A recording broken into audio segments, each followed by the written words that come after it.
small herds conference at Karapiro last week, farmers listened to a presentation on global milk supply fundamentals by Rabobank's senior agribusiness analyst, Hayley Moynihan, who gave them the latest update on the global milk markets and stressed the importance of paying attention to market drivers. But when we look around the world at the moment, and particularly bearing in mind that of course we've seen dairy commodity prices fall quite substantially in the last 6 months, what's been primarily driving that has been this wave of milk that's come from just about everywhere in the world. Now, what we do when we're looking at the traded market is we think about the big 7 exporting countries and regions, and what we do is we look at their milk production on a monthly basis and add them all up in aggregate. And you can see that wave of milk that's come since the middle of 2010 when we saw a recovery in milk production after the financial crisis.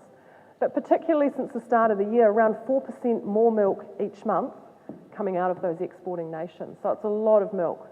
And the world markets really struggled to absorb that at the higher prices we saw at the beginning of the year. So that's what's caused the price pressure, and it's largely been driven by good milk prices. Let's face it, most farmers around the world have had pretty good milk prices for the last year or two, but also probably more importantly, good weather. We've enjoyed in New Zealand, probably from what I'm hearing, in most places apart from Southland, it's a season like no one can really remember for quite a while in terms of just how good it's been, and that's shown up in milk production. But Hayley Moynihan said it's not just Kiwi farmers who have been enjoying the favourable conditions. The Australians have had a good season too, and water and the irrigation dams are full. The South Americans have generally had a good season, and Europe and the US have been pretty good as well. So that's caused a lot of this milk to come out onto world markets. But although prices have eased, the world market's actually done a pretty good job of soaking it up.